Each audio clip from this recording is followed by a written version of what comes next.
మందితో చేతులెత్తి దండం పెట్టించుకునే అవకాశం ఆ భగవంతుడు మన 2 వంశాలకే ఇచ్చాడు. ఆ అహంతో జనాల్ని తొక్కేశాడు. వద్దని చెప్పాను, వినలేదు, చంపేశాను. కూలి చేసుకునే జనం ప్రాణం కోసం నా బిడ్డనే చంపుతావా? తప్పు. జనం వేరు, మనం వేరు కాదు. అందరి ప్రాణం ఒక్కటే. ఇక ముందు ఇలాంటివి జరగకూడదు. జరుగుతాయి. ఏం చేస్తావు?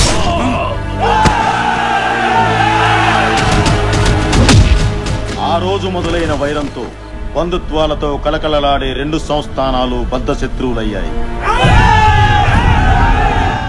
2 వర్గాల గ్రామాల్లో దాడులు జరగని రోజు లేదు, శవం లేవని రోజూ లేదు. చట్టాలు మారాయి, తరాలు మారాయి. ఎన్ని మారినా అప్పటి వైరం మాత్రం కాష్టంలా కాలుతూనే ఉంది.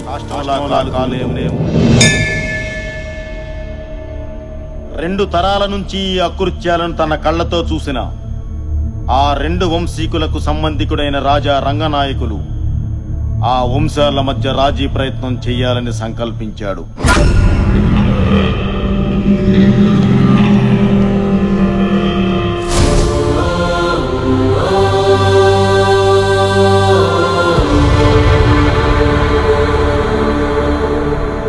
దయచేసి మీ ఇరు వంశాల వారు పెద్ద మనసు చేసుకుని ఆలోచించండి.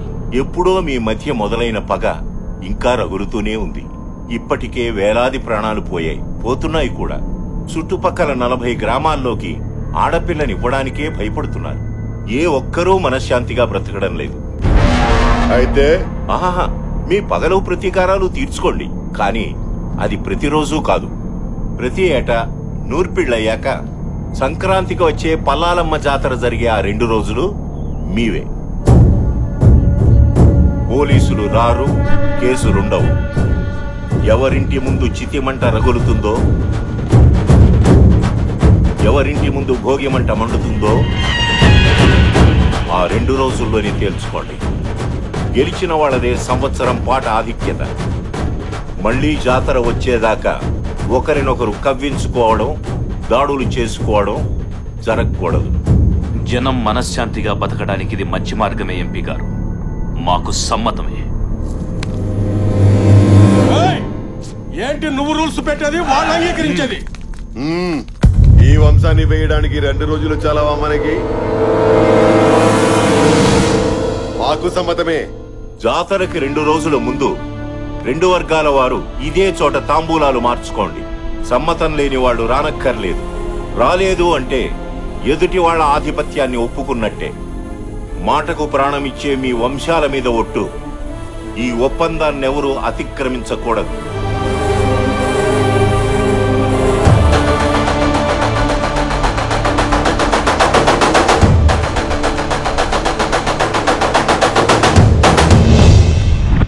ఆ నిర్ణయం ప్రకారం అప్పటి నుంచి జరుగుతున్న ఉత్సవాల్లో వాసురెడ్డి వారే గెలుస్తున్నారు. జనం ఆనందంగానే ఉన్నారు. కానీ ఆ వంశస్థులు ఒక్కొక్కరిగా నేలరాలి చివరిగా వాసిరెడ్డి వీరసింహుడు ఒక్కడే మిగిలాడు.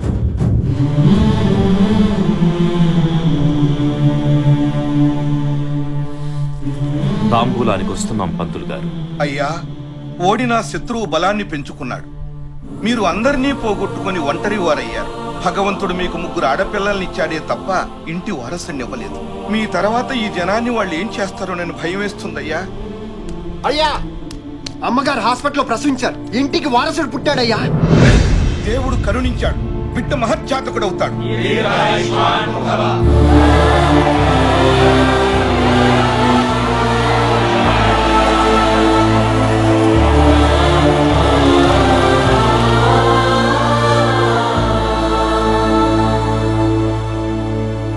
మావయ్య, బిడ్డెక్కడా?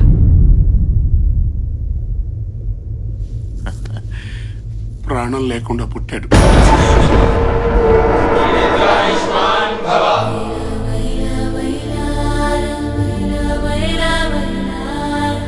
వంశోద్ధారకుడు పుట్టాడన్న ఆనందం కన్న తండ్రి చూసుకునేంత వరకు కూడా మిగల్లేదు.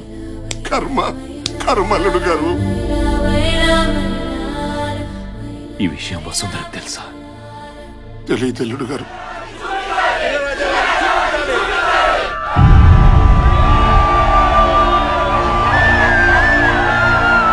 దేవుడిచ్చిన వారసుడు.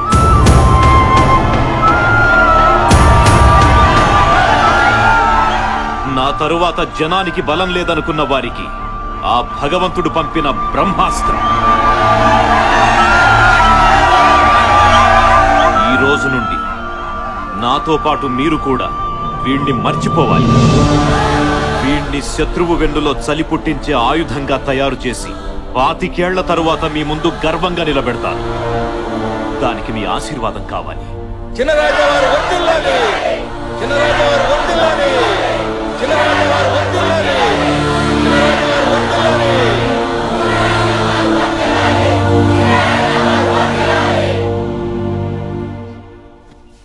పూర్తి చేయండి మావయ్య. అలా చెప్పారేమిటి అల్లుడు గారు? ఏం చేయమంటారు మావయ్య? ఆ ప్రజల గుండెల్లో ధైర్యాన్ని బతికించాలి, శత్రువు గుండెల్లో భయాన్ని బతికించాలి, ఆ తల్లి గుండెల్లో ప్రేమని బతికించాలంటే నిజం తెలిసిన మనం అనుక్షణం చావాలి. మరి వారసుడు ఎలా వస్తాడు? నా తరువాత జనాన్ని కాపాడడానికి నా బిడ్డ కాకపోయినా ఆ దేవుడు ఎవరో ఒకరిని పంపిస్తాడు. అప్పటి వరకు పోరాడుతూ ఉండడమే. పూర్తి చేయండి.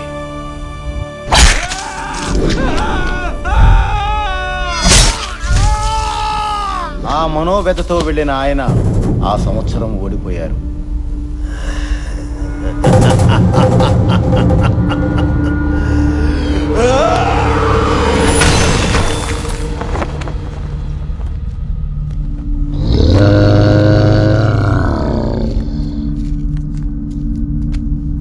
మా ఇంట్లో మనుషులు చస్తే పండగ చేసుకున్నారు, వాడింట్లో వారసుడు పుడితే పండగ చేసుకున్నారు కదా.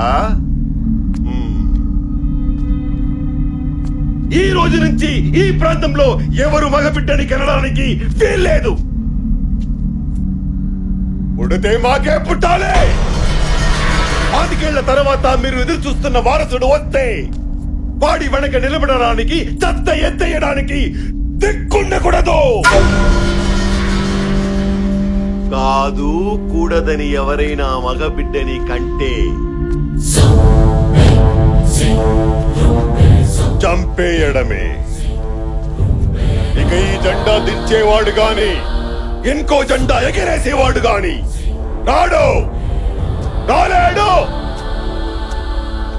రానివ్వను.